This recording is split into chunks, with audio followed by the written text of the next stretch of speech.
Anne, welcome to Speaker Spotlight. Thank you. Thank you for having me. Excited to be here. It's so exciting because we've spoken to so many amazing speakers at the Dyslexia show, and it's just great to have you on board. Oh, I'm really looking forward to it. I loved doing the Dyslexia show earlier this year, so I'm really looking forward to being part of it again next year, meeting lots of incredible, like-minded individuals who are all passionate about dyslexia, neurodiversity, and moving things forward in the world today. It is, it's so exciting. So tell us a little bit about your work, Anne, for people who've never heard of you before or not come across your work. What do you do? So I'm a dyslexia specialist and a neurodiversity consultant.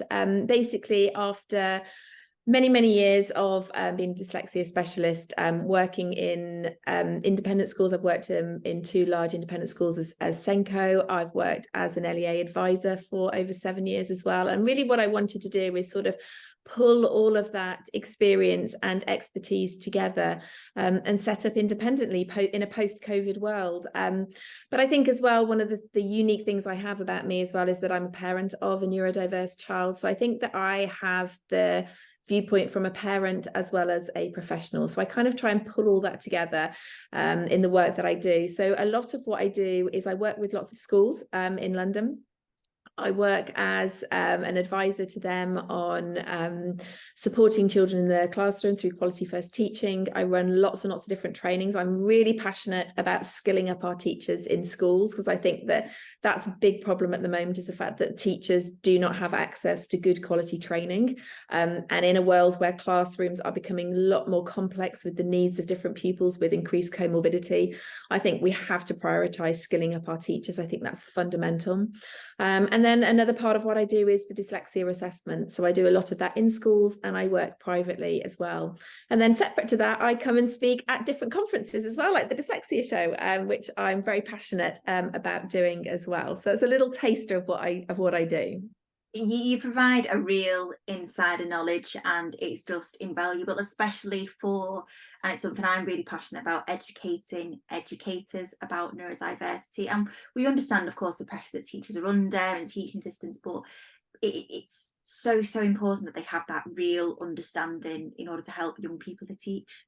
Absolutely. And I think as well, what sort of highlighted for me is I've heard numbers such as teachers coming out of sort of training with anywhere between 2 hours to half a day of training around children with neurodiversity. And that's just not enough to be able to embark upon your first job as a teacher. And then once you're in schools, then the difficulty we have, obviously, as everyone is aware, is that funding is at an all-time low. There just isn't the budget to be able to spend, and we have to prioritise how we're skilling up our teachers.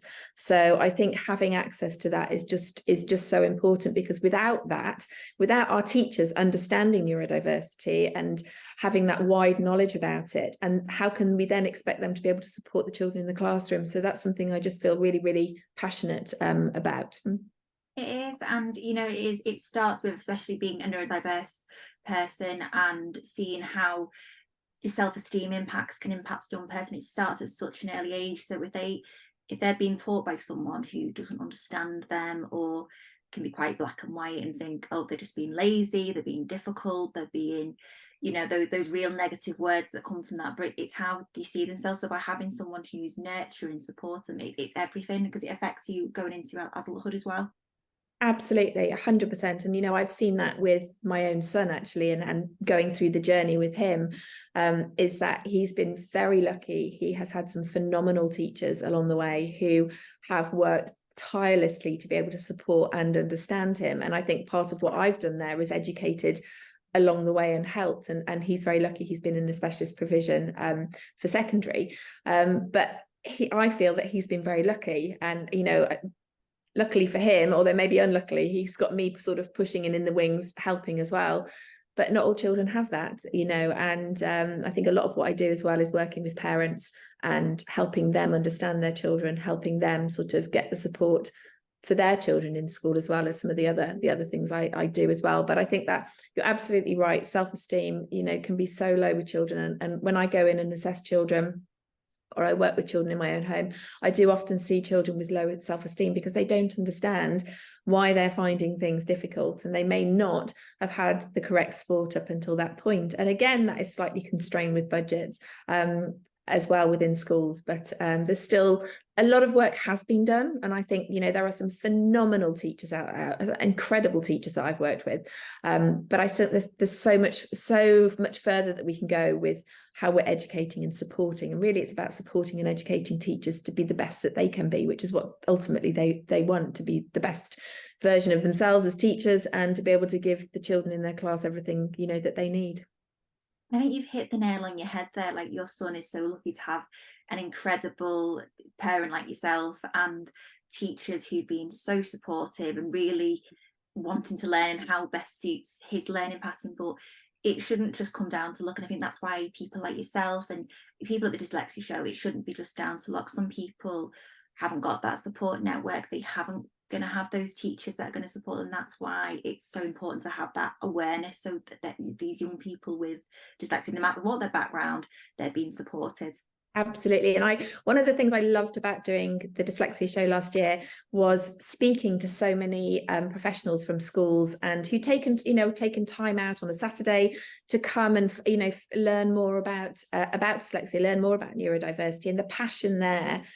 Speaking to those people, you know, the passion is there and the desire, but it is, you know, it's not that's holding back. You know, it comes down to money sometimes, but definitely that was what I loved so much about the Dyslexia Show, was speaking to so many different people, you know, not only kind of professionals like me who, you know, that's what they do for a living, this is their job, but also sort of Senkos in schools. You know, there were teaching assistants I talked to, there were, you know, senior leaders that all come to try and learn and gauge, you know, what is out there, what advice can they take back with them into the world that they work within. And I think that as well, it's so important to have that understanding and have that awareness. And that's one thing as well, that we're not expecting teachers or parents or anyone who works with young people who are neurodiverse to be the expert, but they're just willing to listen, they're willing to learn, they're willing to have that knowledge.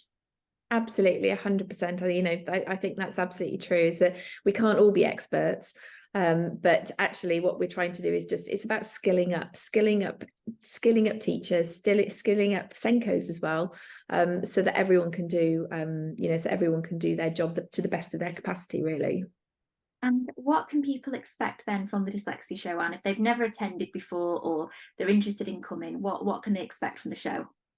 So the show is just a huge range of various different professionals, experts across the world of dyslexia, but also neurodiversity. I was amazed last year, you know, I went in from an educational point of view. But actually what amazed me was just how much there was about for parents. There was a huge amount of information for parents, which was incredible.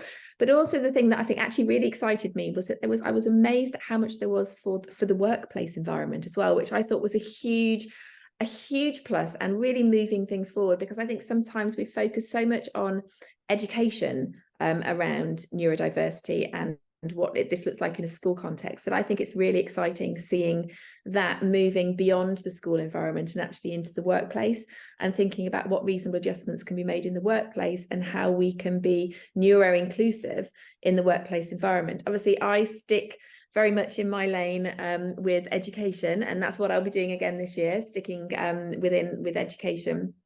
And actually what I'm going to do this year sort of follows on from what I've just talked about a little bit as well, is about sort of, you know, recognizing, you know, the limits that we have within schools and what we can do to skill up people so that they, so skilling up the Senkos really in this case, so that we can carry out assessments. So what I'm going to talk about is about how we can use dyslexic screeners within school. So quite often what I'm finding when I go into schools is that there isn't the budget for schools to be able to pay for dyslexia assessments. Increasingly, I'm finding that they have to be done privately. So the thinking behind my talk around dyslexia screeners was thinking about how there can be sort of like a point with which we can skill up and train Senkos, or it could be teaching assistants, it could be senior leaders, teachers, anyone who has an interest in the area, but teaching how to use dyslexia screeners as sort of like a first point of understanding a child's profile, and also not only just using those, but actually then interpreting the information that comes from that, so that what that will do is that will help teachers understand a bit more about a child's strengths and challenges. And that ultimately is what we're looking for. If you understand what a child is good at, figure out what they're struggling with, then you can make adjustments in your class teaching to be able to support that.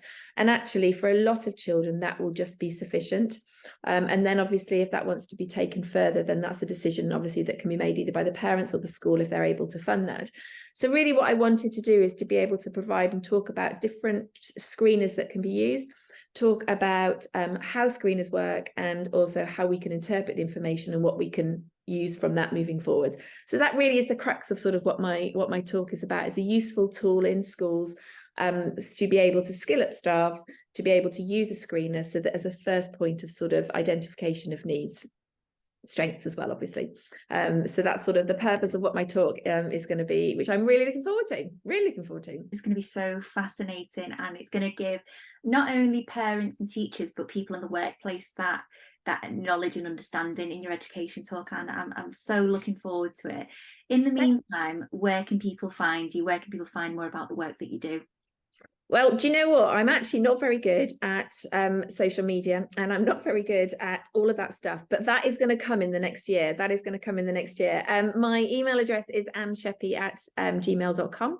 I can also be found on LinkedIn, and I'm happy for anyone within southeast of England to reach out, and I'd be very happy to work with lots of different schools in this area. But I do need to work on my social media game. I need to up that, I think.